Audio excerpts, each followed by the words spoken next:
ॐ सहना भवतु सहनौ भुनक्तु सह वीर्यं करवावहै तेजस्विनावधीतमस्तु मा विद्विषावहै। ॐ शान्ति शान्ति शान्तिः। ॐ पूर्णमदः पूर्णमिदं पूर्णात् पूर्णमुदच्यते पूर्णस्य पूर्णमादाय पूर्णमेवावशिष्यते।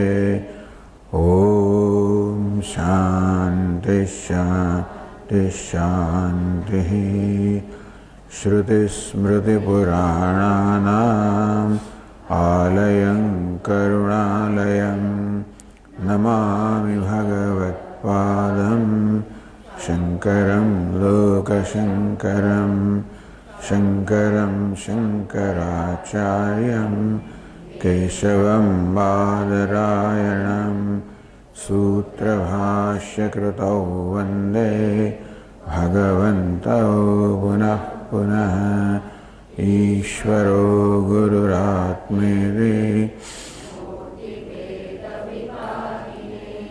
व्योमवद्व्याप्तदेहाय दक्षिणामूर्तये नमः।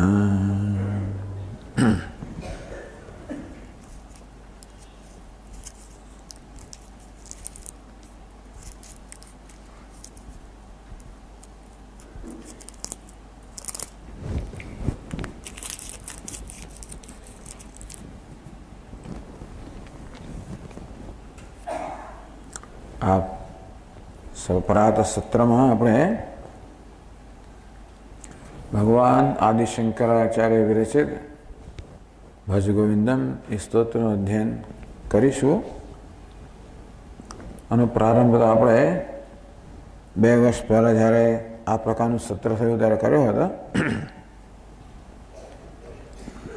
તે વખતે જે શ્લોકો કર્યા હતા એનું આપણે વિહંગાવલોકન કરી લઈશું। એવું કહેવાય છે કે એકવાર ભગવાન આદિ શંકરાચાર્યજી પોતાના શિષ્યો સાથે કાશી નગરીમાં પ્રયાણ ચાલી રહ્યા હતા અને તે વખતે એમણે એક અત્યંત વૃદ્ધ મનુષ્ય, એ કદાચ વ્યાકરણનો કોઈ પંડિત હશે, એને વ્યાકરણના સૂત્રો ગોખતો જોયો। આ જોઈને શંકરાચાર્યજીના મનમાં એક અરેરાટ નીકળ્યો કે અરેરા શું કરે છે? આ મોતને આરે ઉભેલો આ માનવી આ સમયે પોતાના જીવનનું કલ્યાણ થાય એવું કરવાના બદલે વ્યાકરણના સૂત્રો ગોખવામાં પોતાનો અત્યંત મૂલ્યવાન આ સમય ગુમાવી રહ્યો છે। એ જોઈને હૃદયમાં એક કરુણા પ્રગટી।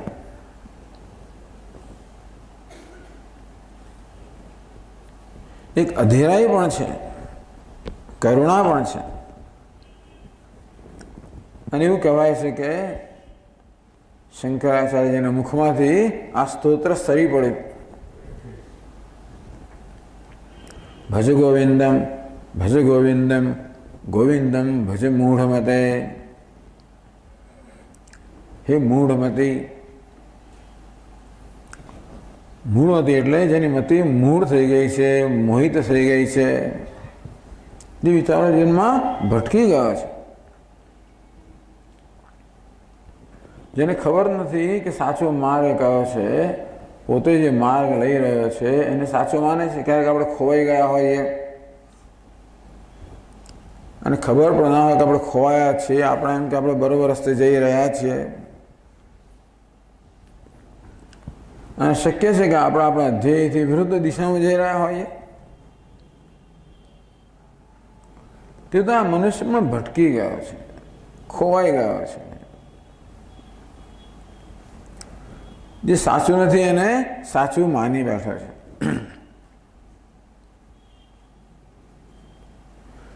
એટલે શંકરાચાર્ય મહારાજ કે ભજ ગોવિંદમ ભજ ગોવિંદમ. બધા પાસે છે આ ફોલ્ડર? તો ચાલો આપણે પહેલો શ્લોક છે એનો પાઠ કરીએ.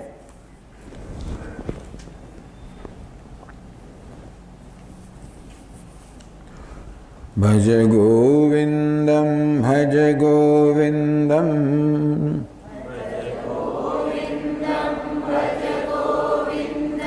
ગોવિંદમ ભજ મૂઢમતે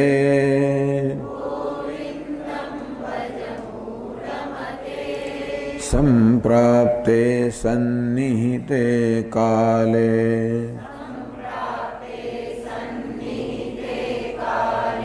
નહીં નહીં રક્ષતિ ડુક્રં કર્ણે.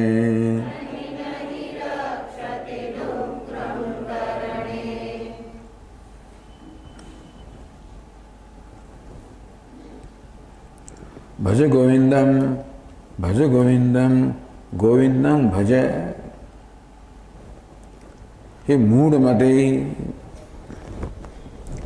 અર્થ કરે મૂર્ખ, પણ મૂર્ખ કરતા પણ જે ભટકી ગયો છે, જેને પોતાના જીવનના ધ્યેય અને જીવન દિશાનું જ્ઞાન નથી, જે જીવન તો જીવી રહ્યો છે પરંતુ વિવેકપૂર્વકનું જીવન જીવતો નથી. આપણે ઘરની બહાર નીકળીએ ત્યારે આપણા મનમાં ખ્યાલ હોય છે કે આપણું ગંતવ્ય સ્થાન શું છે, ક્યાં પહોંચવાનું છે, અને આપણના ગંતવ્ય સ્થાને લઈ જાય એ પ્રકારનો માર્ગ આપણે પસંદ કરીએ. આમ જ્યારે આપણને બે વસ્તુનું જ્ઞાન હોય કે ધ્યેય શું છે અને સાથે સાથે સાધન શું છે, ત્યાં પહોંચવાનું છે, ધ્યેય કહો ગંતવ્ય સ્થાન કહો એ શું છે એ ખબર હોય,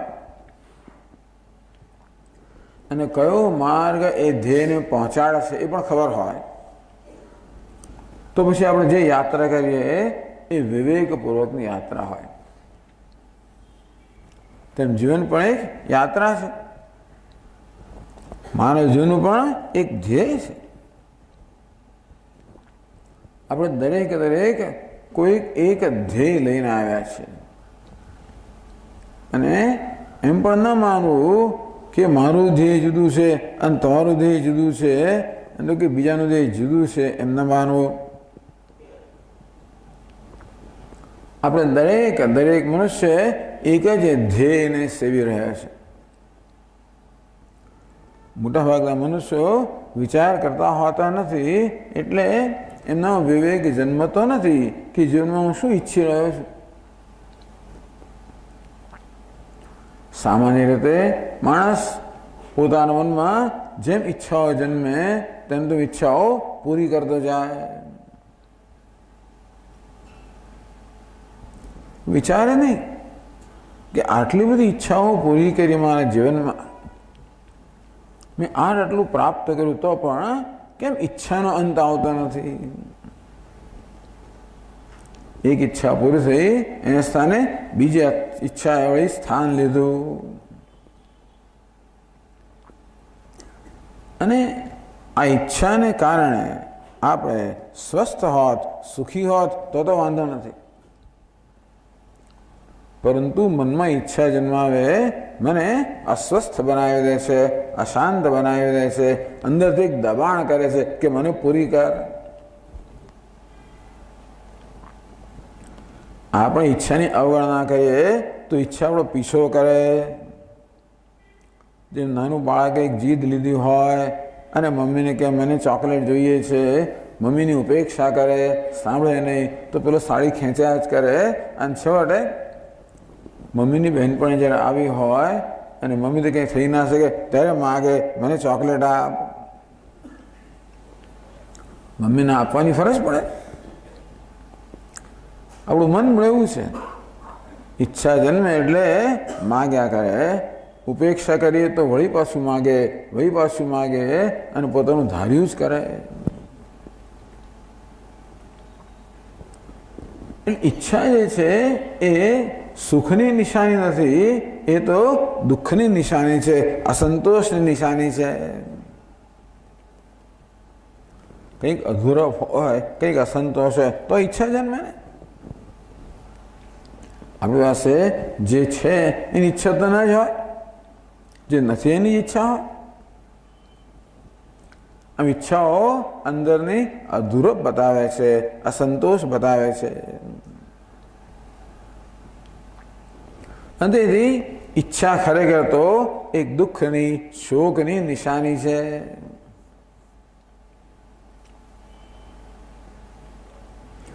આપણે ઈચ્છા કેમ પૂરી કરી છે? જેથી આ દુઃખમાંથી, શોકમાંથી, બોજમાંથી મુક્ત થઈએ. એટલે ભાઈ તું આ ઈચ્છા જન્મી, લે ભાઈ પૂરી કર, જેથી હું મુક્ત થઉં બોજમાંથી. એના સ્થાને બીજી ઈચ્છા સવાર થઈ જાય છે. તો વેદાંત શાસ્ત્ર સમજાવે છે ઈચ્છા તો સિમ્ટમ છે. સિમ્ટમ એટલે બાહ્ય ચિહ્ન છે.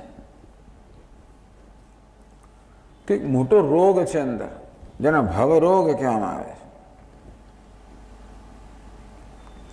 અંદર એક અસંતોષ છે. કોના વિશે અસંતોષ છે? મને મારા પોતાના વિશે જ અસંતોષ છે. અંતરમાં મારો પોતાનો સ્વીકાર થતો નથી. એ આંતરિક અસંતોષમાંથી ઈચ્છાઓ જન્મતી હોય છે. હું શું ઈચ્છું છું? આંતરિક સંતોષ ઈચ્છું છું. આમ દરેક મનુષ્ય એક જ વસ્તુ ઈચ્છે છે. ભલે આપણી ઈચ્છાઓ જુદી જુદી હોય, આપણે જે ઈચ્છીએ છીએ ઈચ્છાના વિષયો ભલે જુદા જુદા હોય, પણ ઈચ્છાની પૂર્તિ પાછળ કઈ વસ્તુ ઈચ્છીએ છીએ જેથી મને આંતરિક સંતોષ પ્રાપ્ત થાય. એને આપણે સુખ કહેતા હોઈએ છીએ. સુખની ઈચ્છા છે. સુખ ક્યારે મળે આપણને, અથવા સુખનો અનુભવ ક્યારે થાય? અંદર જ્યારે સંતોષ હોય ત્યારે. મારો પોતાનો સ્વીકાર હોય, મારી જાતનો સંતોષ હોય, મને મારાથી જ સંતોષ છે, સ્વસ્થતા છે. આપણે આપણી જાત સાથે રહી શકતા નથી. જેવા એકલા પડીએ એટલે અંદરનો પેલો અસંતોષ છે, અજંપો છે, એ તરત દેખા દેતો હોય છે અને આપણને અસ્વસ્થ બનાવી દેતો હોય છે. કશું ને કશું કરવા માટે દબાણ કરતો હોય છે. અંદર એક દબાણ છે. એમાંથી મુક્ત થવા ઈચ્છીએ છીએ. આંતરિક દબાણમાંથી મુક્તિ. હમણાં જ કહેવામાં આવ્યું, અર્જુને ભગવાનને પ્રશ્ન પૂછ્યો કે ભગવાન, એવું શું છે જે મને પાપ કર્મમાં પ્રેરે છે? અનિચ્છન્ન વિવાર્ષણે, મારી ઈચ્છા વિરુદ્ધ મારું મન મને કર્મમાં પ્રેરે છે. એવું શું બળ છે?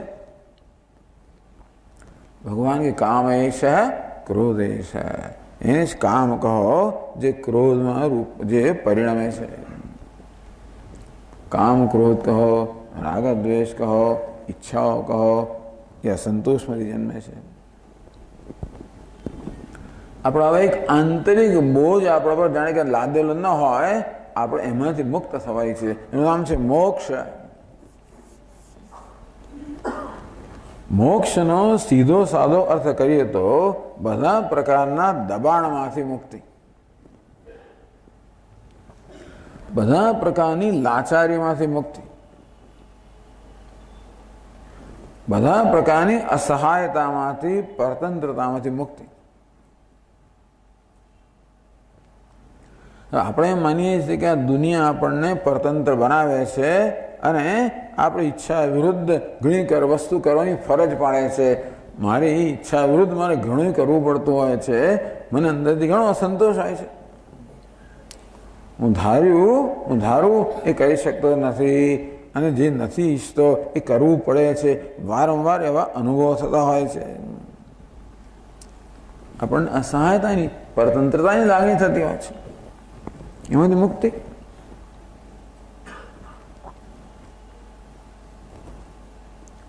તો તો શું થાય તો હવે મુક્તિ મળે? અંદર એક સંતોષ વ્યાપી જાય, પ્રસન્નતા વ્યાપી જાય તો આપણે મુક્ત થઈ જઈએ. આ બહારની દુનિયા તો જ આપણને પરતંત્ર બનાવી શકે જો આપણામાં આંતરિક પરતંત્રતા હોય તો.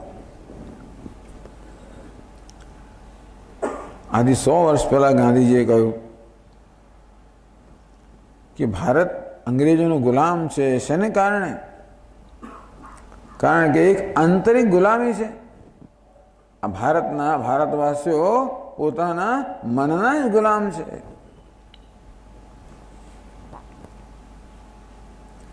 એ મનની ગુલામી હોય તો દુનિયા આપણને ગુલામ બનાવી શકે. એ મનની ગુલામી ન હોય તો દુનિયા આપણને કશું ના કરી શકે.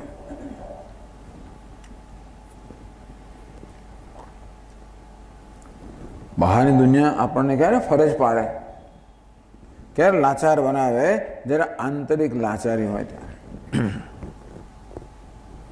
એ આંતરિક લાચારીમાંથી મુક્ત થવું, અસહાયતામાંથી મુક્ત થવું, સ્વતંત્રતામાંથી મુક્ત થવું, આંતરિક સ્વતંત્રતા પ્રાપ્ત કરવી આપણે દરેક એ ઈચ્છીએ છીએ. આ પ્રકારની સમજ આપણામાં નથી એટલે આપણે એમ કે આ બહારની દુનિયા મને પરતંત્ર બનાવી રહી છે એટલે દુનિયામાં સતત કંઈ ને કંઈ પ્રકારનું પરિવર્તન કરવાનો પ્રયત્ન કર્યા કરતો હોઉં છું, બધું ગોઠવ્યા કરતો હોય આજુબાજુ. જેથી એક એવી સ્થિતિ ઉત્પન્ન થાય કે બધી જ વસ્તુ અનુકૂળ હોય. એમ બહારની અનુકૂળતા માટે હું સતત પ્રયત્નશીલ હોઉં છું. ખરેખર જરૂર છે આંતરિક અનુકૂળતાની. એ ક્યારે પણ એ કેમ છે? વેદાંત શાસ્ત્ર કહે છે અજ્ઞાનને કારણે આવું છે, અસંતોષ છે. ખરેખર તું તો પૂર્ણ છે, નિત્ય મુક્ત છે, બ્રહ્મ છે, તારામાં કોઈ ઉણપ નથી. ગઈકાલે વાત કરે ને કે ભગવાન અનેક બધા વેશ ધારણ કરીને આ બધો વેશ ભજવી રહ્યો છે, અનેક બધા પોશાક ધારણ કરીને વેશ ભજવી રહ્યો છે. એ ભગવાન જે તમારો આત્મા છે એ મારો જ આત્મા છે, સર્વનો આત્મા છે. ભગવાન પૂર્ણ છે, અનંત છે. આપણે સર્વ પૂર્ણ છીએ, અનંત છીએ, પરંતુ આ હકીકતનું જ્ઞાન નથી અને માટે પોતાને અપૂર્ણ માની લઈએ છીએ. તર્દ શોકમ આત્મવિદ એટલે છંદોગ્ય કહે છે કે જેને આત્માનું જ્ઞાન છે એ શોકને તરી જાય છે. ઈચ્છા કહો, રાગદ્વેષ કહો, અસંતોષ કહો, પરતંત્રતા કહો, આ બધી શોકની નિશાની છે. બધા શોકમાંથી હંમેશ માટે મુક્ત થવું. તો એ જીવનનું ધ્યેય છે. એ ધ્યેય ક્યારે પૂર્ણ કરી શકીએ? આપણે જ્યારે આત્માનું જ પરમાત્માનું યથાર્થ જ્ઞાન થાય. એ ક્યારે થાય? જ્યારે આર્ય શાસ્ત્રનું શ્રવણ કરીએ. એ શ્રવણ પણ ક્યારે અસર થાય? જ્યારે આપણું મન કે અંતઃકરણ શુદ્ધ હોય. એવું ક્યારે બને? જ્યારે આપણે નિષ્કામ કર્મ કરતા હોઈએ, કર્તવ્ય કર્મ કરતા હોઈએ નિષ્કામ ભાવથી. જ્યારે જીવનમાં ભગવાનની ભક્તિ હોય, આપણા કર્મને જ આપણે ભગવાનની ભક્તિનું સાધન બનાવીએ. આ રીતે જીવનનું ધ્યેય સિદ્ધ કરવાનો શું ઉપાય છે? ભગવાનનું ભજન. ભજ ગોવિંદમ, ભજ ગોવિંદમ. તું ગોવિંદનું ભજન કર, ગોવિંદનું ભજન કર, પરમાત્માનું ભજન કર. સંપ્રાપ્તે સન્નિહિતે કાલે. આ કાળ કહો, મૃત્યુ કહો, એ તો એના નિયત સમય આવવાનું જ છે. જાતસ્ય હિ ધ્રુવો મૃત્યુ. જેનો જન્મ છે એનું મૃત્યુ નિશ્ચિત છે. આજે નહીં તો આવતીકાલે એ આવશે. ત્યારે આ બધું ડુક્કૃંકરણે એક પાણિની મહર્ષિના ધાતુ પાઠનું એક સૂત્ર છે. ક્રુ કરણે, સંસ્કૃત ક્રુ ધાતુ છે, જેનો અર્થ કરવું એવો થાય, કરવાના અર્થમાં છે. એ તો એક નમૂનો આપ્યો આપણને. ડુક્કરું કરણે એટલે આ વ્યાકરણના સૂત્રો. વ્યાકરણના સૂત્રો એટલે બધી આ દુન્યવી બધી સિદ્ધિઓ, દુન્યવી પ્રાપ્તિઓ. આ પંડિત વ્યાકરણના સૂત્રો આપણે બીજું કંઈ ગોખતા હોઈએ છીએ. આપણે ધન ધન ધન ધન ગોખતા હોઈએ કે સંપત્તિ, સત્તા, પ્રત્યે એવું તો મનમાં ગોખાયા કરતો હોય. કંઈક તો આપણે ગોખતા જ હોઈએ છીએ. કશાક ને કશાકના તો આપણે ભક્ત હોઈએ જ છીએ. કોઈ ધર્મનો, અર્થનો દાસ હોય, કોઈ કામનો દાસ હોય.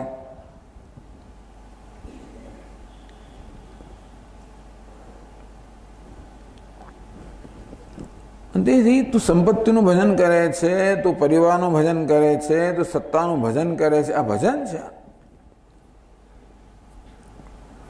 લોકો સત્તા મેળવવા માટે કેટલું કરતા હોય છે. દિવસ રાત કામ નથી કરતા, મહેનત નથી કરતા. ક્યાંને કેટલાય ચક્કરો મારે, કેટલા પ્રવચનો આપે, કેટલું બધું કરે. ભક્તિ છે. શેની ભક્તિ? ધ્યેયની. કયું ધ્યેય છે? મારે આ પદવી પ્રાપ્ત કરવી છે. કોઈ દિવસ રાત મજૂરી કરતો હોય, મારે કરોડપતિ બનવું છે. કોઈ સત્તા માટે, કોઈ પ્રતિષ્ઠા માટે, કોઈ યશ માટે, કોઈ કીર્તિ માટે, કોઈ સ્વર્ગ માટે, આવા દુન્યવી ધ્યેય માટે મોટાભાગના મનુષ્યો પોતાની જાતને ખર્ચી નાખે છે.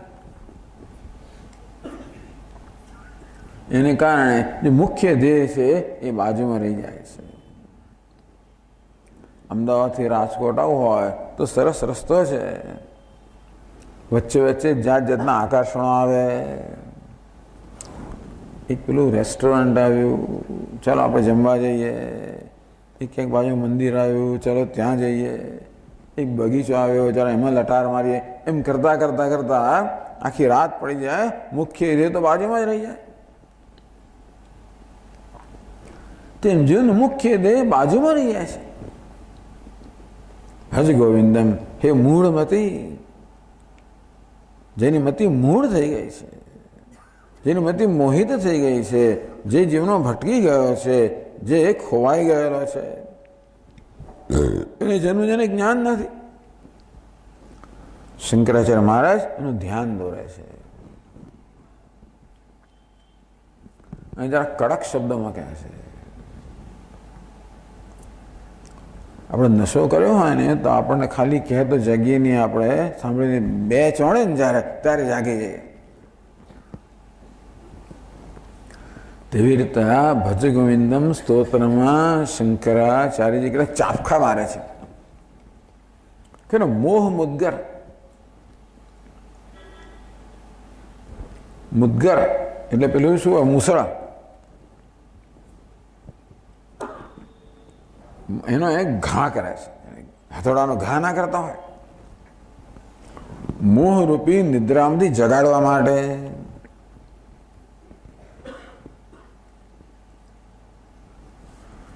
બસ આ એનો સૂર છે. ભજ ગોવિંદમ, તું ગોવિંદનું ભજન કર, ભગવાનનું ભજન કર. તારા ધ્યેયનું તને જ્ઞાન હોવું જોઈએ અને એ ધ્યેયને પ્રાપ્તિનો શું માર્ગ છે એની સ્પષ્ટતા હોવી જોઈએ. જીવનમાં વિવેક હોવો જોઈએ. તો હવે શું વસ્તુઓ છે જે આપણને ભગવાનનું ભજન કરવામાં આડે આવતી હોય છે? કેટલા આકર્ષણો, જેનો પ્રલોભનો છે, આકર્ષણો છે, આસક્તિઓ છે, આ બધી વસ્તુઓ આપણા ધ્યાનને ખેંચી લે છે. અને તેથી જીવનનો જે ધ્યેય છે એ ધ્યેયની પ્રાપ્તિથી આપણને ચ્યુત કરી દે છે. એક પછી એક એ વસ્તુનો અહીંયા નિર્દેશ કરે છે. તો ચાલો બીજો શ્લોક વાંચીએ.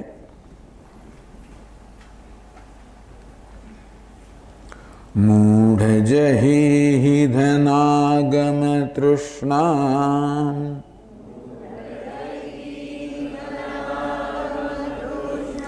કુરુ સદ્બુદ્ધિમ મનસે વિતૃષ્ણા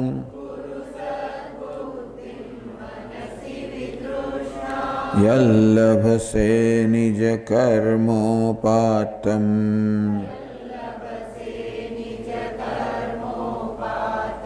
वित्तं तेन विनोदय चित्तम्।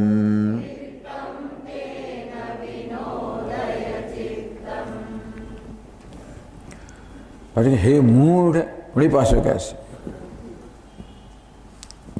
हे मूढ़, हे खोवाયેલા आदमी, हे भटकेला खोवाયેલા अविवेकी मनुष्य, मूળ अविवेकी, જીવનમાં વિવેક નથી, શું કરવું જોઈએ શું ન કરવું જોઈએ અને વિવેક નથી. મોહ એટલે અવિવેક.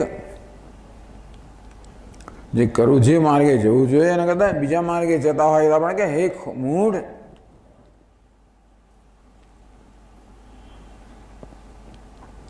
જહી ધનાગમ તૃષ્ણા, આ ધનને પ્રાપ્ત કરીને તૃષ્ણા છોડી દે. તો પેલા કંચન કહો, અર્થ કહો, આ ધન સંપત્તિ સત્તા પ્રતિષ્ઠા કહો, આ બધી વસ્તુઓનું પહેલું પ્રલોભન છે.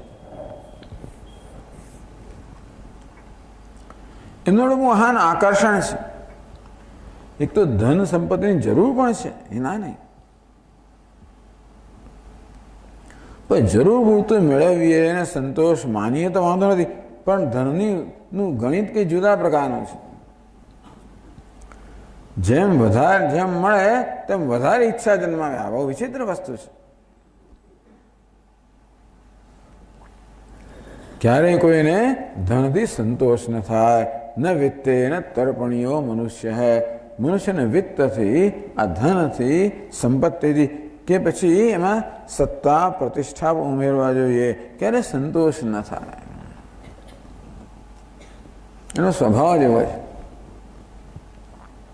તૃષ્ણા વધતી જાય અને આપણા જીવનને ખલાસ કરી નાખે, તો એ સંતોષ જન્મે નહીં.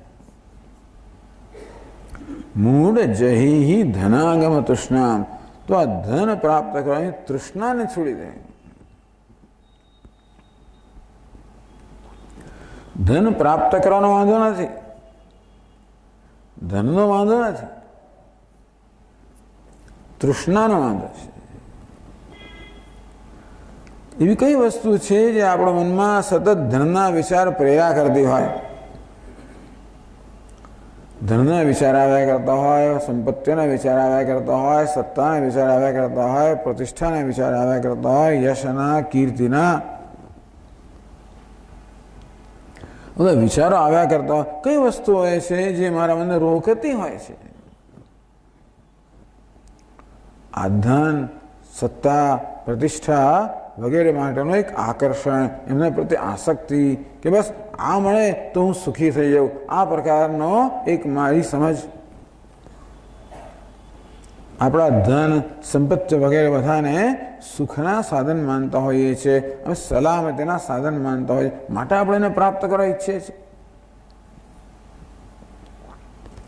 તો કે નહીં, અર્થ જે છે એ તને અર્થ એટલે સલામતી આપી શકે નથી.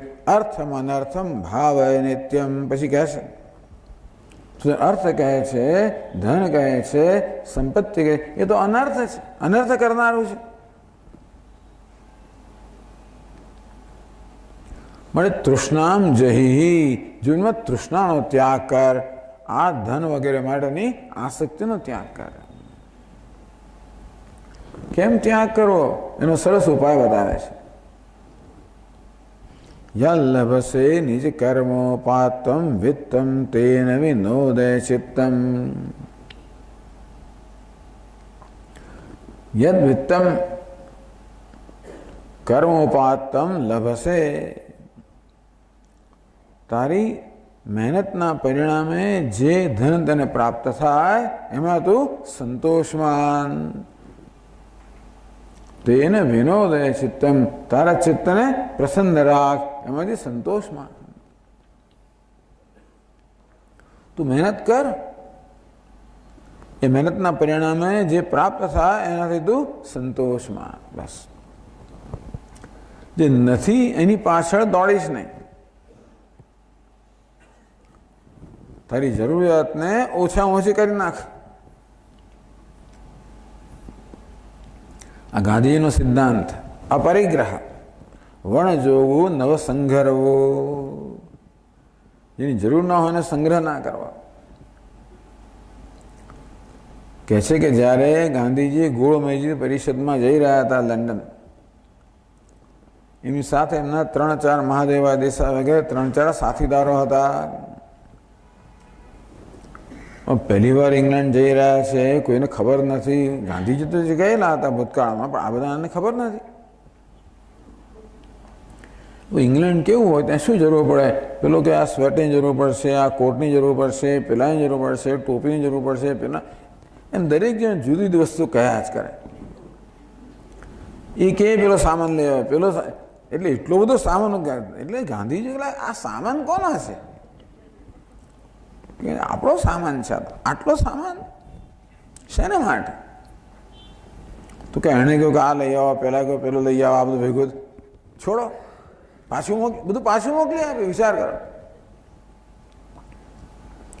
એડન ત્યાં સામાન પાછો મોકલવામાં આવ્યો કે જરૂર નથી, જરૂર હોય એટલું જ રાખો. આપણે રેલવેમાં ટ્રાવેલ લાઇટ, મુસાફરી કરો ત્યારે તમે લાઇટ હોવા જોઈએ, હળવા હોવા જોઈએ. એટલે કે હળવો સામાન હોવો જોઈએ. જીવનમાં પણ ટ્રાવેલ લાઇટ.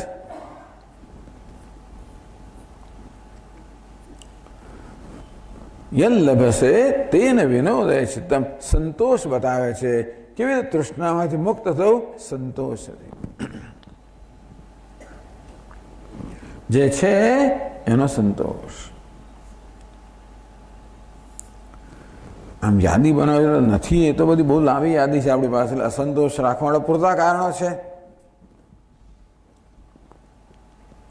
પણ જે છે એની યાદી બનાવીએ તો સંતોષ લેવાના પણ પૂરતા કારણો છે. આ મનમાં સંતોષ હશે તો પેલી તૃષ્ણા નહીં હોય. તૃષ્ણા નહીં હોય તો શું હશે? ભગવાન હશે. આ તૃષ્ણા છે ને આપણને ભગવાનથી વિમુખ કરે છે. આપણે કંઈ પૂજા કરતા હોઈએ, જપ કરતા હોઈએ, ધ્યાન કરતા હોઈએ ત્યારે આસક્તિ કહો, તૃષ્ણા કહો, એ આપણા મને ખેંચી જાય છે. આપણને ભગવાનના ધ્યાનથી કે ચિંતનથી વંચિત રાખે છે. એટલે ભજ ગોવિંદમ, ગોવિંદના ભજનમાં એક અવરોધ છે તૃષ્ણા. એ આપણું ધ્યાન દોરે છે. અને કે તૃષ્ણાનો ત્યાગ કર. જે છે એનાથી સંતોષમાન. તો પછી વિનોદય ચિત્તમ કુરુ સદબુદ્ધિમ મનસી વિતૃષ્ણા. એકવાર મન તૃષ્ણાથી મુક્ત થયું પછી સત કહો, પરમાત્મા કહો, ગોવિંદ કહો, એનું તું ભજન કરી શકીશ. આમ ભગવાનના ભજનમાં એક મોટો અવરોધ છે એની વાત કરી અને એનો ઉપાય પણ કહ્યો. તૃષ્ણા અવરોધ છે, સંતોષ ઉપાય છે. ત્રીજા શ્લોકમાં એક બીજા મોટા અવરોધની વાત કરે છે. અહીંયા કંચનની વાત કરી, પછી કામિનીની વાત કરે છે.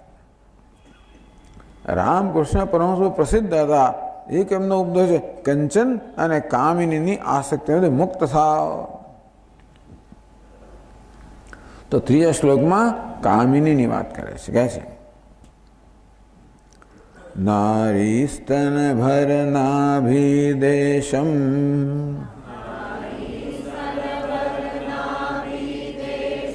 દૃષ્ટ્વા માગા મોહાવેશમ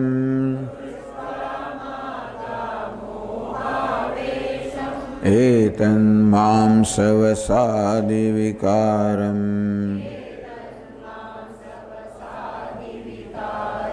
મનસી વિચિંતય વારં વારં.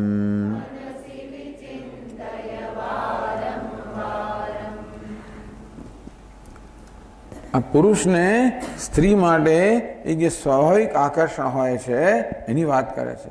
ભગવાને આ પ્રકારે આકર્ષણ લઈને જ મોકલ્યા છે. પુરુષને પ્રકૃતિ માટે હોય, પ્રકૃતિને પુરુષ માટે હોય.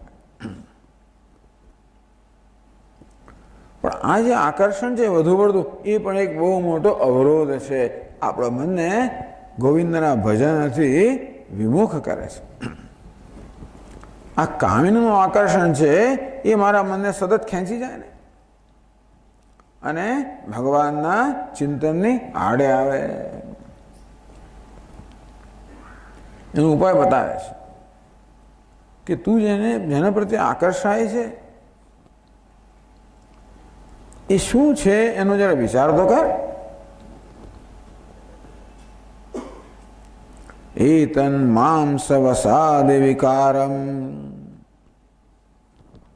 તો ચરબી માંસ વગેરેનો વિકાર છે. એના ચામડીની અંદર શું છે તું જો. આ તો પેકિંગ ભગવાને સરસ કરેલું છે. ભગવાન સરસ પેકેજિંગ કરે. વસ્તુ ગમે તે હોય પણ બહારનું રેપર એવું સરસ અને આપણે આકર્ષાઈ જઈએ. ખોલીએ તો અંદરથી કંઈ નીકળે કે ના નીકળે એવું કંઈ. પણ તેવી રીતે ભગવાને બધાનું પેકિંગ બહુ સરસ કર્યું છે. એની અંદર શું છે તો તું વિચાર કર. માંસ વસાદ વિકારમ. અથવા માંસ ચરબીનો વિકાર માત્ર છે. આવું વિચાર. અને પ્રતિપક્ષ ભાવના કહે છે. જે પક્ષ લઈને આપણા મનમાં વૃત્તિ જન્મી હોય એની વિરુદ્ધ પક્ષ આપણે સ્થાપિત કરવા. તૃષ્ણાની પ્રતિપક્ષ ભાવના છે સંતોષ.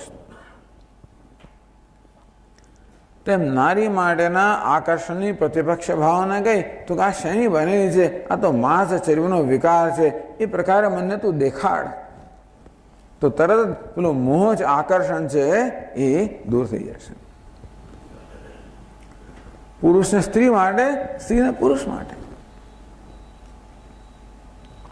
આમ કંચન અને કામિની બેની વાત કરવામાં આવે.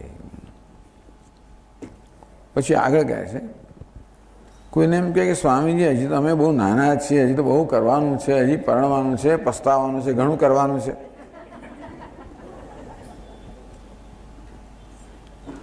અત્યારથી શું? ઘણા મા બાપ પોતાના સંતાનો આવા પ્રવચનમાં આવે તો એમને રોકતા હોય છે તો ચિંતા થાય કે આ તો કંઈ આ તો સાધુ બની જશે, કંઈક થઈ જશે. એને તો કે નહીં. એટલે આપણા જીવનની અનિશ્ચિતતા અને ક્ષણિકતા પ્રત્યે ધ્યાન દોરે છે કે તમારે ભ્રમમાં ન રહેવું જોઈએ કે તમે હંમેશ માટે જીવવાના છો કે આવતીકાલે પણ હશો એવો ભ્રમ પણ ન રાખવો જોઈએ.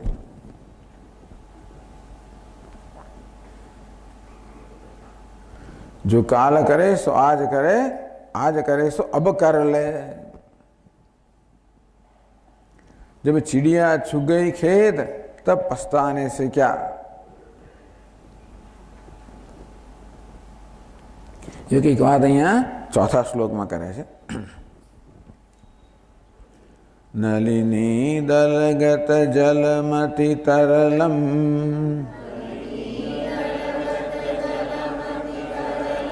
તદ્વજીવિતમતિશય ચપલમ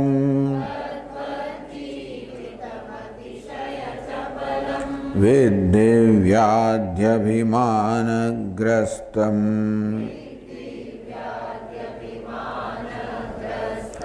લોકમ શોકહતમ ચ સમસ્તમ.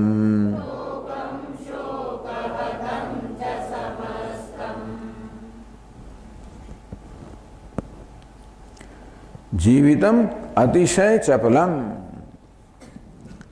જીવિતમ આ જીવ છે અત્યંત ચપળ છે, અસ્થિર છે.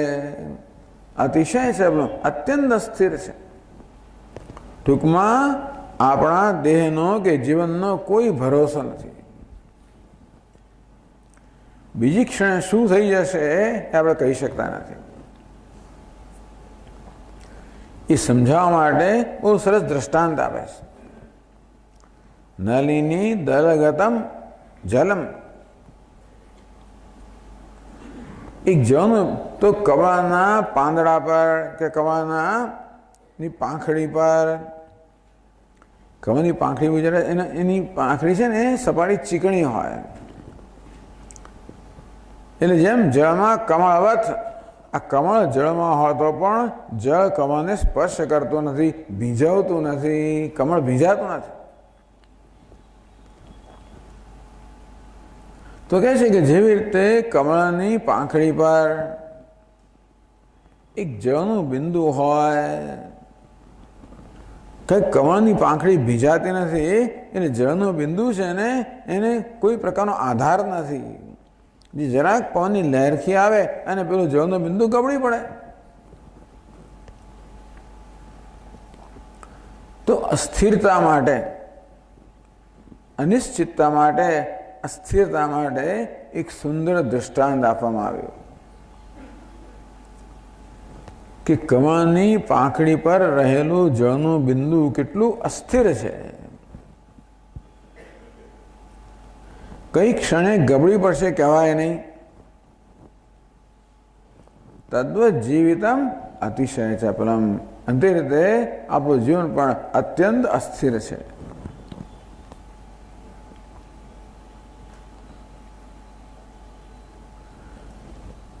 હવે એનો સમય થશે ત્યારે કોઈ રહેવાનું નથી.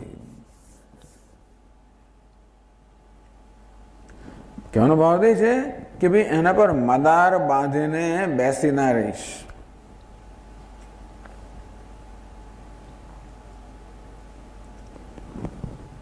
ભગવાન ગીતામાં કહે મનુષ્યાણામ સહસ્રેષુ કશ્ચિદ યતતિ સિદ્ધયે. સેંકડો હજારો મનુષ્યમાં કોઈક જ એવો વિવેકી હોય જે જીવનની સિદ્ધિ માટે, ટૂંકમાં જીવનને સફળ બનાવવા માટે પ્રયત્નશીલ હોય.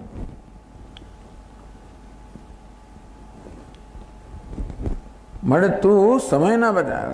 ભગવાન કહે છે ગીતામાં અનિત્યમ અસુખમ લોકમ ઇમમ પ્રાપ્ય ભજસ્વમાં. તો દેહ અનિત્ય છે, આ જગત અસુખ છે, દુઃખમય છે.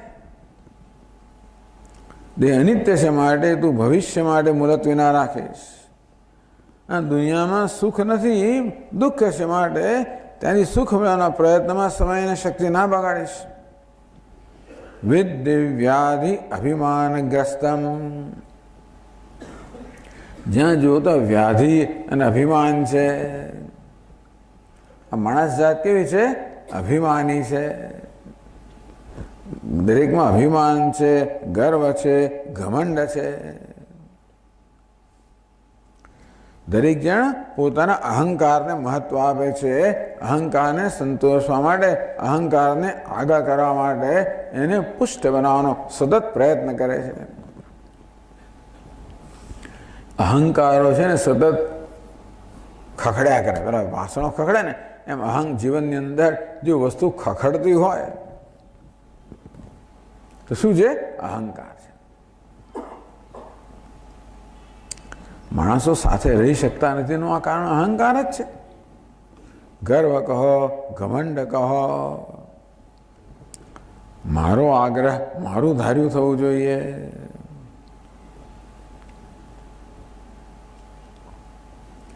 એ ખબર નથી આપણને અહંકાર છે એ મહાન દુઃખ આપનાર છે. આપણે બધાથી જુદો પાડનાર છે. ખરેખર આ બીજાથી જુદા પડી જઈએ છીએ. આપણા અહંકારને પોષવાની પ્રક્રિયામાં આપણે ધીમે ધીમે બીજાનો સાથ ગુમાવતા જઈએ. આપણને બીજાથી અંતર ઉત્પન્ન થતું જાય.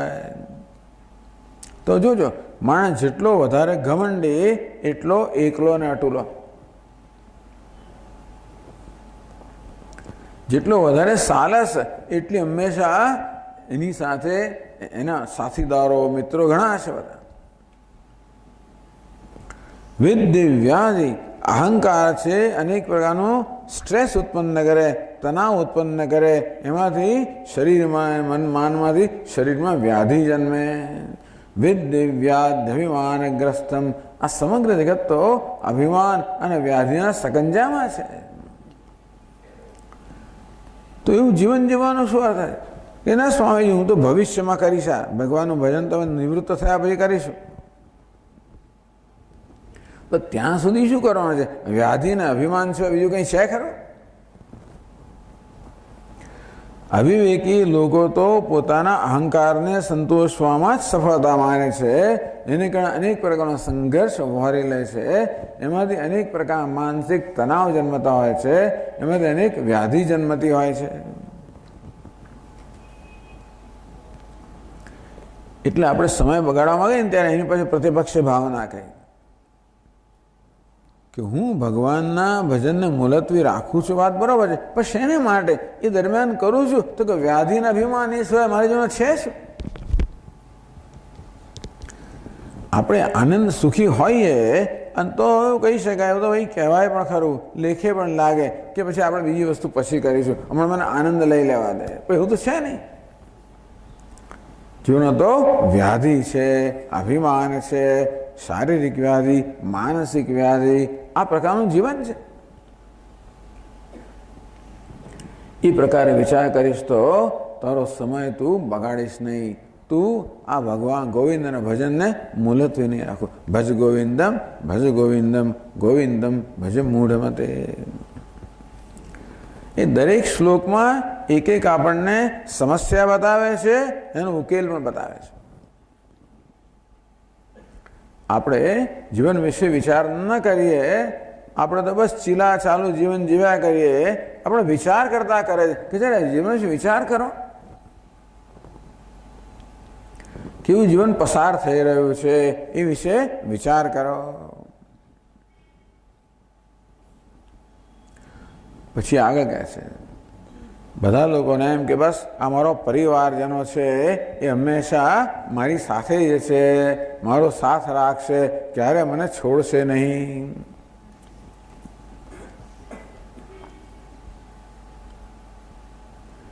એમાં આપણે ભ્રમમાં રહી જતા હોઈએ છીએ. અમારા સ્વજનો છે, હંમેશા મને સાથ આપનારા છે, બધા મને ચાહે છે, અને માટે મારે કશી ચિંતા કરવાની જરૂર નથી. તો પછીના શ્લોકમાં કહે છે કે જરા વિચાર કરજે કે પરિવારજનો અને લોકો તને ચાહે છે કે તારી પાસે કશું છે એને ચાહે છે. 5મા શ્લોકમાં કહે છે, યાવદ વિત્તોપાર્જન શક્તઃ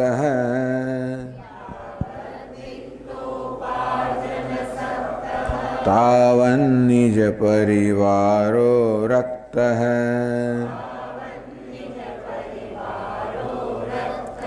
પશ્ચાત જીવતિ જર્જર દેહે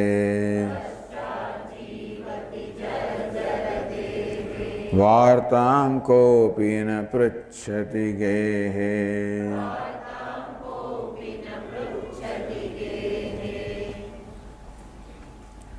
તો આ ભ્રમમાં ના રહીશ. યાવ વિત્તોપાર્જન શક્ત કે શક્ત હૈ, પણ એવું છે, પાઠ પણ છે, જ્યાં સુધી વિત્ત એટલે ધન સંપત્તિનું ઉપાર્જન કરવાની તારામાં શક્તિ છે, તાવન નિજ પરિવારો રક્ત, ત્યાં સુધી પરિવાર, પરિવાર એટલે આસપાસ વીંટળાયેલા લોકો, નજીકમાં નજીકના લોકો, ક્યાં સુધી તારામાં આસક્ત છે, ક્યાં સુધી તને માન આપે છે, જ્યાં સુધી તારામાં કંઈક શક્તિઓ છે જેનાથી એમને લાભ થતો હોય.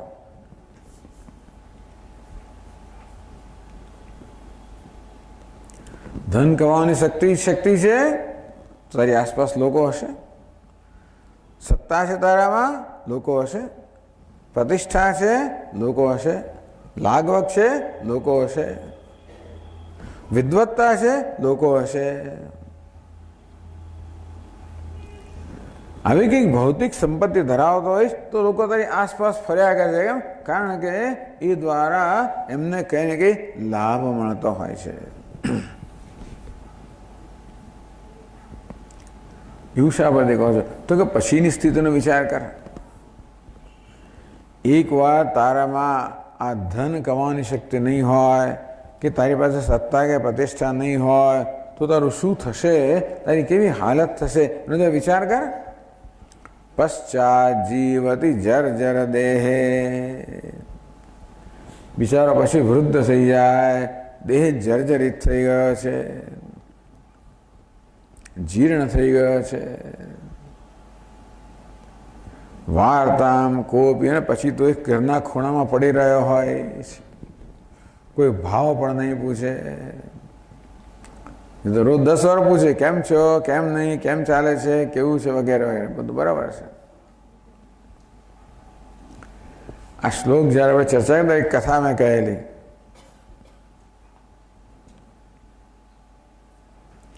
પેલા ગામડામાં એક નાથીઓ કરીને માણસો, નાથીઓ આપણી કહેવાય છે ને ગુજરાત, નાણાં વગરનો નાથીઓ નાણે નાથાલાલ. સાંભળ્યું છે ને? નાણાં વગરનો નાથીઓ, બિચારે કશું હતું નહીં, લોકો નાથીઓ નાથીઓ કહીને બોલાવે. બધા એની ઉપેક્ષા કરે, મશ્કરી કરે, હાંસી કરે. પણ આ નાથીઓ નસીબદાર હતો, એ દર મહિને લોટરી એક ટિકિટ ખરીદતો હતો. એકવાર એનો ચાન્સ લાગી ગયો અને લાખો રૂપિયા કમાઈ ગયો, રાતોરાતમાં ધનવાન બની ગયો. હવે તો નવું ઘર આવી ગયું, મોટર ગાડી આવી, બધું આવી ગયું. હવે પ્રતિષ્ઠિત થઈ ગયો. હવે જ્યારે નીકળે પોળની અંદર, કેમ છો નાથાલાલ, નમસ્કાર નાથાલાલ, નમસ્કાર નાથાલાલ.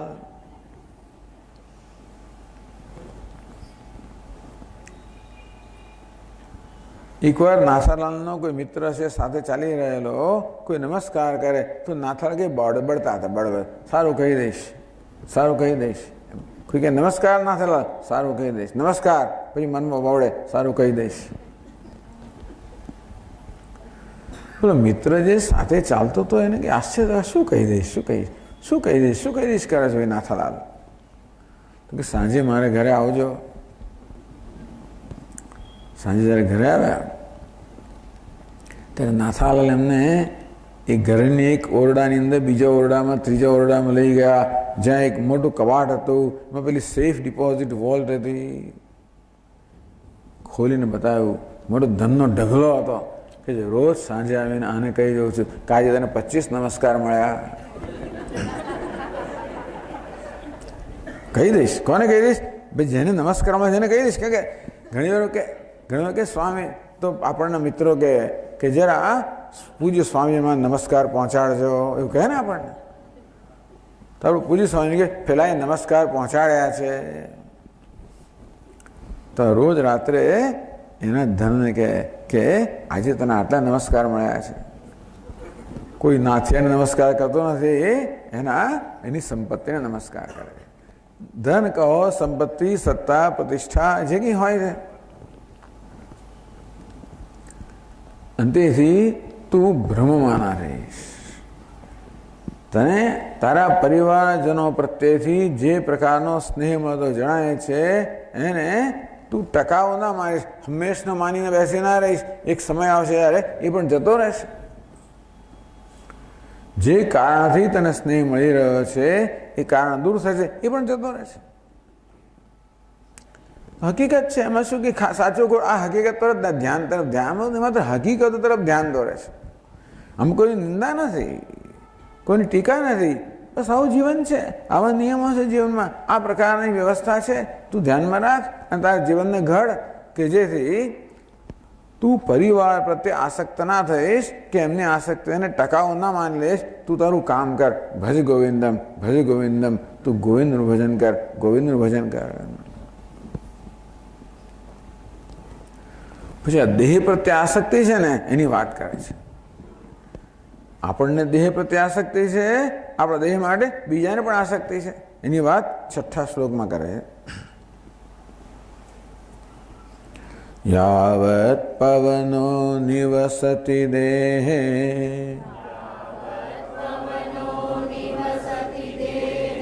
તાવત પૃચ્છતિ કુશલં ગેહે ગતવતિ વાયૌ દેહાપાયે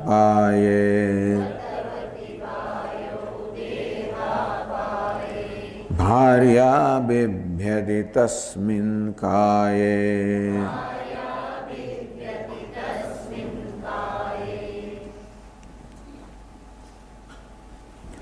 તારી પત્ની પણ તને બહુ પ્રેમ કરે છે, ક્યાં સુધી પ્રેમ કરે? યાવત પવનો નિવસતી દેહે, જ્યાં સુધી દેહમાં પ્રાણ છે ત્યાં સુધી લોકો તને આ શરીરને પ્રેમ કરશે. તાવત પૃચ્છતિ કુશલમ ગેહે, ત્યાં સુધી ઘરમાં કુશળ પૂછશે, કેમ છો કેમ નહીં. ગતવતી વાયુ, એકવાર આ પ્રાણે વિદાય લીધી. દેહ અપાય, આ દેહ છે એ વિકૃત થવા માંડ્યો, ફૂલવા માંડ્યું, વજન વધવા માંડ્યું. કાઢો ભાઈ, હવે ભાઈ બહુ વજન વધી જાય તો ઉચકવાની મુશ્કેલી પડે, જલ્દી કાઢવાની આ બધા પ્રથા છે. જેટલું લાંબુ રાખો એટલું પછી શરીર ફૂલે ને વજનદાર થાય, એટલે કાઢો. પ્રેક્ટિકલ છે આપણે બધા. પેલા લોકોને જ્યારે 3-3 દિવસ રાખીએ અને આમ દેખાડીએ બધા અને પછી દાટીએ, એવી માથાકૂટ આપણે કરતા નથી. આપણે જાણીએ છીએ કે આ ગયું એટલે ગયું, હવે આ શરીરને કોઈ કિંમત રહી નથી. એ શરીરને સાચવી રાખે કે આમાં પેલો જીવાત્મા છે ને એ પણ સચવાઈ રહેશે. અને એક દિવસ પછી જ્યારે પેલો કયામતનો દિવસ આવશે ત્યારે પાછા બધા ઉઠશે અંદરથી અને એમને સ્વર્ગમાં નરકમાં મોકલશે. આવી બધી માન્યતાઓ ધરાવે છે. કોઈ દિવસ જીસસ ક્રાઇસ્ટ પાછા પૃથ્વી પર પાછા આવશે અને ત્યારે બધા જે બધા અંદર સૂતેલા છે બધા ઊભા થશે.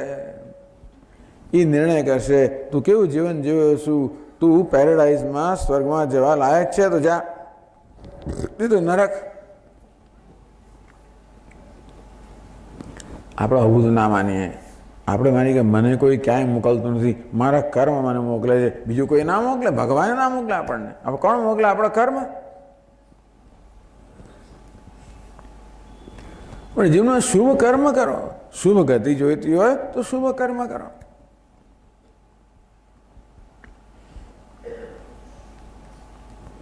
પણ આ દેહનો પણ ત્યાં સુધી, દેહનું પણ આકર્ષણ છે જ્યાં સુધી દેહમાં પ્રાણ છે ત્યાં સુધી. પછી પ્રાણ જાય ત્યારે આ દેહ ખરેખર કેવો છે ખબર પડે. પણ દેહમાં આસક્તિ રાખીશ નહીં, અને બીજા તારા પ્રત્યે આસક્તિ રાખતા હોય એને પણ તું બહુ ટકાઉ માનીશ નહીં. આમ આપણે એક પછી એક ચિત્રો આપે છે અને કેવી રીતે આસક્તિઓમાંથી મુક્ત થવું એનો સરસ સરસ ઉપાય બતાવે છે.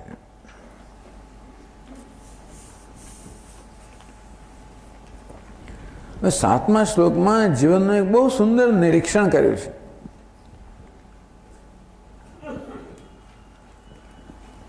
કે માણસ કેવો ભ્રમમાં હોય છે.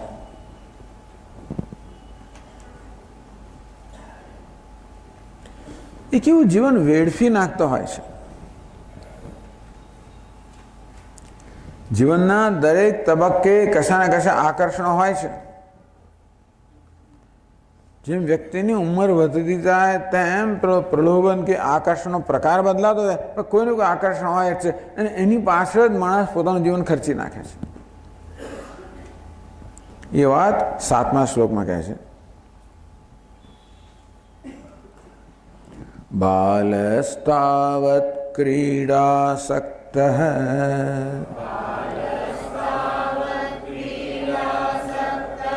તરુણસ્તાવત તરુણીસક્તઃ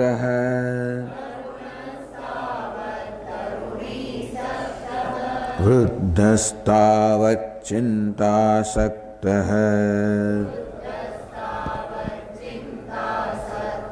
પરમે બ્રહ્મણિ કોપી ન સક્તઃ.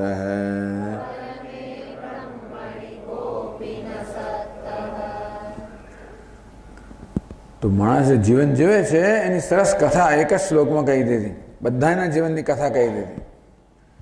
બાલસ્તાવત ક્રીડાસક્ત હે, મનુષ્ય જ્યાં સુધી બાળક હોય ત્યાં સુધી રમત ગમતમાં આસક્ત હોય છે, એને બીજું કશું સૂચતું નથી. રમકડા ને બલૂન ને મારી મોટર ગાડી ને મારી ટ્રેન ને બસ એની અંદર આખું બાળપણ પસાર થઈ જાય છે, બીજું કશું સૂચતું નથી. તો ચાલો ભાઈ, બાળપણમાં તો વિવેક ના હોય, હવે યુવાન બન્યો ત્યારે તો વિવેક જન્મવો જોઈએ ને. પણ જો યુવાન બન્યો કે બીજા પ્રકારનું આકર્ષણનો કબજો લઈ લે છે, તરુણસ્તાવત તરુણીસક્ત હૈ.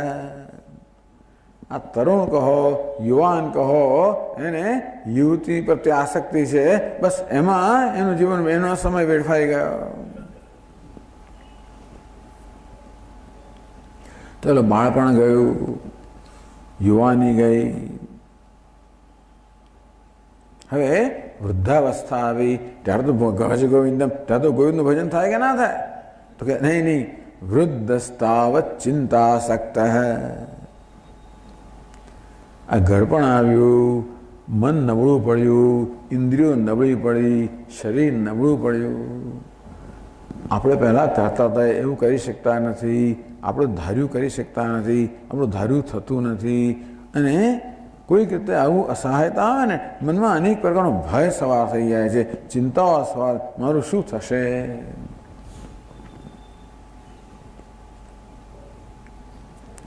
આપણે કે દુનિયાની બહુ ચિંતાઓ કરતા નથી, આપણે તો આપણે જ ચિંતા કરતા હોઈએ છીએ.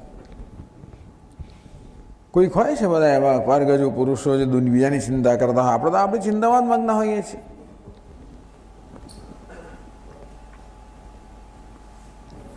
વૃદ્ધસ્તાવત ચિંતાસક્ત હૈ.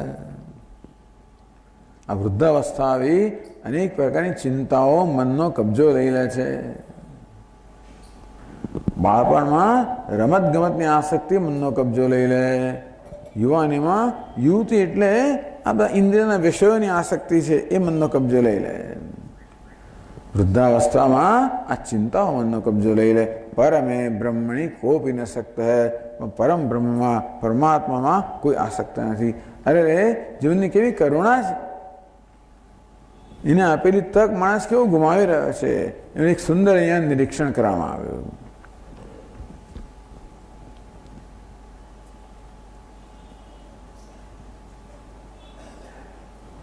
તો ભાઈ શું કરવું જોઈએ? આપણે શાનું ચિંતન કરવું જોઈએ? 8મા શ્લોકમાં એ વાત કરે છે. કાતે કાંતા કસ્તે પુત્ર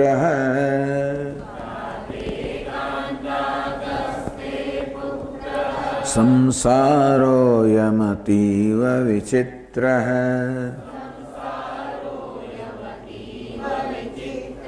કસ્યત્વં કઃ કુત આયાતઃ.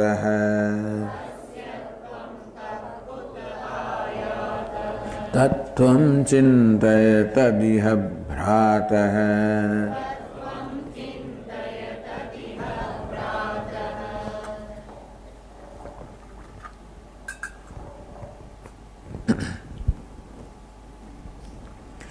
છેલ્લી પંક્તિમાં કહે છે તત્વં ચિંતય તદિહ ભ્રાતઃ. ભ્રાતઃ, ઓ ભાઈ, બહુ પ્રેમથી બોલાવે છે આપણને, ઓ ભાઈ. તત્વં ચિંતય, તું તત્વનો વિચાર કર. કાતે કાંતા, તું જેને કાંતા અર્થાત પત્ની કહે છે એ કોણ છે? તત્વનો વિચાર કર.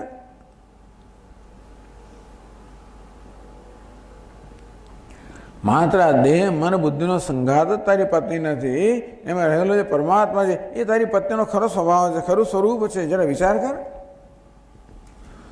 તું માત્ર એની ઉપાધિમાં જ બસ અટવાયેલો રહ્યો છે, પણ એનાથી ઉપર ઉઠ અને એમાં વાસ્તવમાં કોણ છે, એનું શું સ્વરૂપ છે એનો વિચાર કર.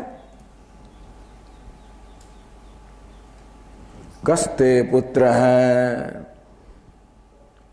જેવી રીતે તું જેને પુત્ર કહે છે એ વાસ્તવમાં કોણ છે? કહેવાનો અર્થ એ છે કે જેને પત્ની કહે છે, પુત્ર કહે છે, કસ્ત્વમ, તું કોણ છે, હું કહું છું, આ બધા આપણે કોણ છે? યાત્રીઓ છે. ટ્રેનમાં મુસાફરી કરતી વખતે જેવી રીતે કેટલાક યાત્રીઓ ભેગા થઈ જાય, પછી જ્યારે ભેગા થાય એટલે સાથે બેસે, હસે, વાતો કરે, સાથે ખાય પીએ, એક જરા સ્નેહનો સંબંધ પણ બંધાઈ જાય. જેવા ટ્રેનમાં બેઠા એટલે પેલો બાજુવાળો આવે, આપણી સાથે વાત કરવા જ માંડે. બેનમાં પૂછે કે સ્વામી તમે તમારો પગાર કેટલો, લગ્ન કર્યા છે કે નથી કર્યા, કેટલા બાળકો છે, ક્યાં બેંક એકાઉન્ટ છે, કેટલું ભેગું કર્યું છે, લાઈનબંધ પ્રશ્નો પૂછી પાડે.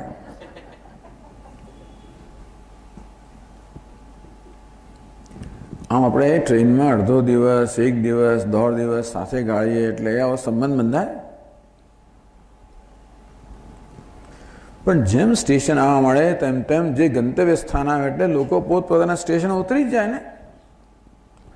તેમ જીવનમાં પણ આપણે સાથે યાત્રા કરીએ. પત્ની કહો, પુત્ર કહો, આ પરિવાર કહો, બધા કોણ છે? સ્વતંત્ર યાત્રાઓ છે, સ્વતંત્ર મુમુક્ષુઓ છે.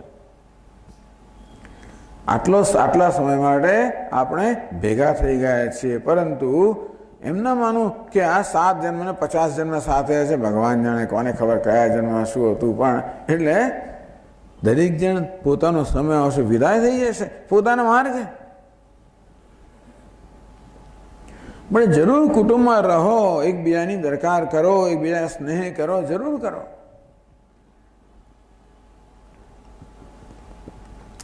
સાથે સાથે યાદ રાખવું જોઈએ કે એ જ માત્ર એટલું નથી, આપણે દરેક મુમુક્ષુ છીએ. અંતેથી દરેકની જીવન યાત્રા સરળતાથી થાય એ માટેનું વાતાવરણ ઊભું કરો ઘરની અંદર.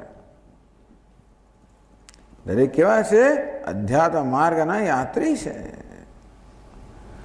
આપણો સંબંધ તો પહેલા નહોતો અને પછી પણ અત્યારે થયેલો છે. બસ બરાબર. એ સંબંધનો સદુપયોગ શું કરવાનો?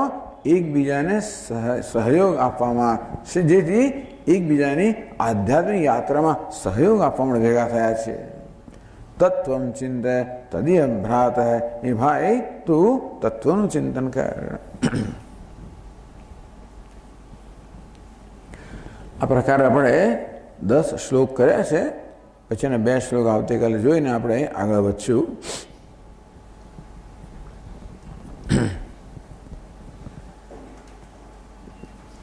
ઓમ પૂર્ણમદઃ પૂર્ણમિદં પૂર્ણાત પૂર્ણમુદચ્યતે પૂર્ણસ્ય પૂર્ણમાદાય પૂર્ણમેવાવશિષ્યતે. ઓમ શાંતિ શાંતિ શાંતિ.